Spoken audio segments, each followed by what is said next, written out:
March 11, 2011, off the Pacific coast of Tohoku, Japan, the earth began to tremble. This was not new to those who lived there. They were used to having earthquakes.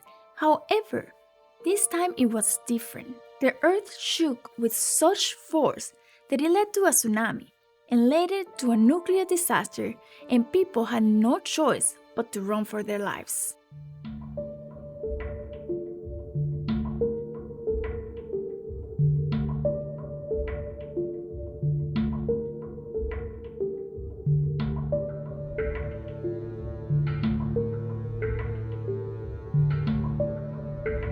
That Friday began like any other day, with people going about their days. They went to work, kids got ready to go to school. However, at 2:46 p.m., a 9.0 magnitude earthquake struck near Sendai, Japan, about 80 miles off the coast of the Pacific Ocean. As you can imagine, everything was shaking. The buildings were swaying from side to side, which was an incredible thing to see. They almost looked like they were made out of gelatin, making you wonder if they might fall at any time. Trains, cars, and trucks were also shaking and moving from side to side. At school, instead of getting ready to go home, the kids were running for safety. All around, things were crashing to the floor.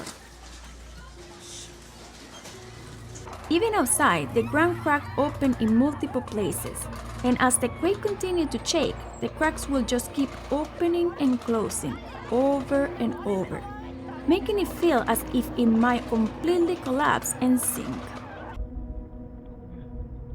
The sounds made everything worse. The earth was rumbling and objects were rattling. People were running, screaming, and debris fell everywhere.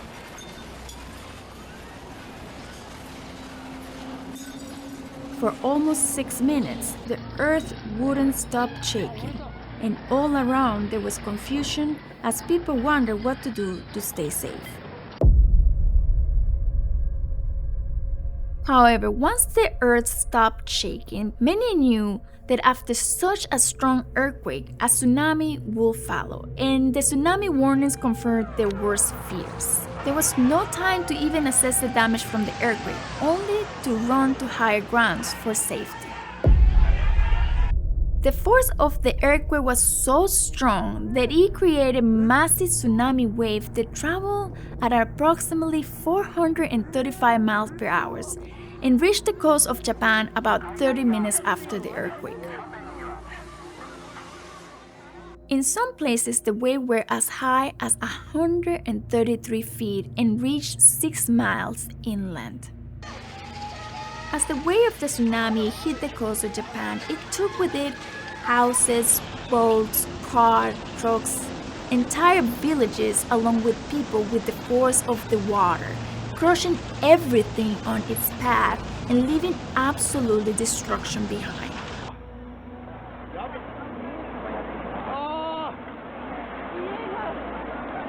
Eventually, the water started receding, and it took with it debris, but also victims out to the sea.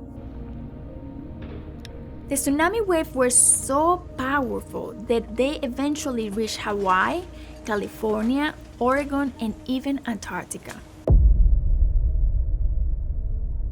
But the nightmare was far from over. The Fukushima Daiichi nuclear power plant, which is located to the northeast coast of Japan, was struck by the earthquake just like everywhere else.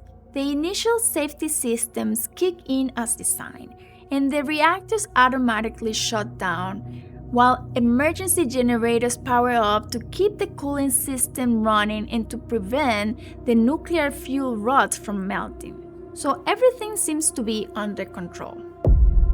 However, when the tsunami hit the plant, it flooded the facility and damaged the backup generators.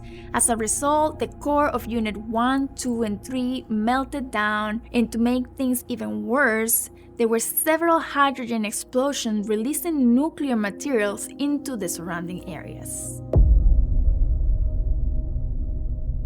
Now, after the tsunami, the scene was devastating. Hundreds of people were washed ashore, many bodies were dismembered, or severely damaged. Mud and debris were everywhere, along with the smell of fish and death. As you can imagine, people were looking around trying to find their family members or friends and loved ones, and this process took a long time, and sadly some were never found. Funeral homes and crematoriums were overwhelmed, and officials ran out of body bags and coffins for the deceased. And weeks after the tsunami, thousands of people were left homeless. And the survivors live in this state of anxiety because they didn't know where their loved ones were. At that time, there was no power, gas was running low, there was no phone, so it's not like you could pick your phone and call, "Hey mom, are you okay?"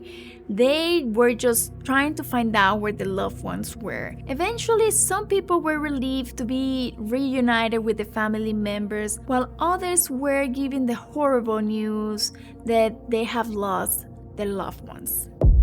This triple disaster claimed over 18,000 lives, including more than 2,500 victims whose bodies were never found. And it also injured over 6,000 people.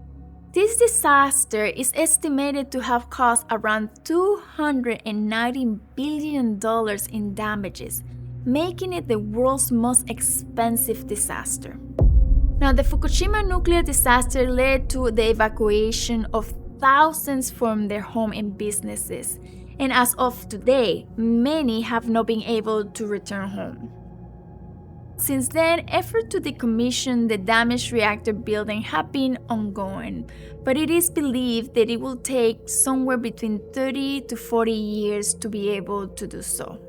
Today, there are many memorials and museums dedicated to remember those who lost their life that day and also what happened that day, such as the Iwate Tsunami Memorial Museum, the 3/11 Memorial and Community Center in Sendai, and the Great East Japan Earthquake and Nuclear Disaster Memorial Museum. And here is where the spooky begins. As life gradually started to normalize after these devastating events, people started to report unusual events. Some as simple as feeling spooked or uneasy near the ocean, while others claim to actually have seen the ghosts of strangers, friends, and loved ones. One story is about a man. He himself did not suffer from the tragic event. He didn't get affected by the tsunami. However, he wanted to see what happened. So one day, he and his wife and mother went to visit the affected area. And after he returned home, he had dinner with his wife and mom, and he had a beer, and he went to sleep. The next day, his wife described to him what he did the previous night. How he had all of a sudden started acting like an animal. He was moving in all four, and he was snarling at them, and he started screaming, "Everybody must die," before running into the night and rolling in the mud. When he woke up the next day, he couldn't remember any of that. But these episodes continued to happen, and with each night, he will get more violent, and he will start to see people covered in mud staring at him as they pass right in front of his house. After his family begged him, he finally went to see a reverend who did a series of rituals to free him from whatever spirits had possessed him. There's another story about a woman who was visited by her friend at her house. They sat down and they had a cup of tea, and eventually her friend left. However, the cushion where her friend had been sitting was wet with seawater. The lady didn't have the heart to tell her friend that she had actually died in the tsunami. Another man said that he disliked going out on rainy days. Every time he saw a puddle, he would try to avoid it because he could see the eyes of many dead people staring back at him in the reflection of the water. And another day, a woman was desperately knocking on the door of a Buddhist priest. She was like, "Please help me. There is something wrong with me." She looked very ill and she said, "I feel there's a lot of spirits inside of me and they're causing me a lot of pain and I just don't know what to do. I don't know how to stop them." Now, she could feel the spirit of a young girl who was always crying, and also the spirit of a man who wouldn't let go of her leg. With the help of the priest, they were able to release the spirits that were possessing her, and she was finally free from her agony. Another story is about a woman who heard a knock on her door, and when she went to answer, she found another woman completely wet. She was dripping water everywhere, even though it didn't rain that day. The wet lady asked for dry clothes and then disappeared. The homeowner believed she was the ghost of one of the tsunami victims.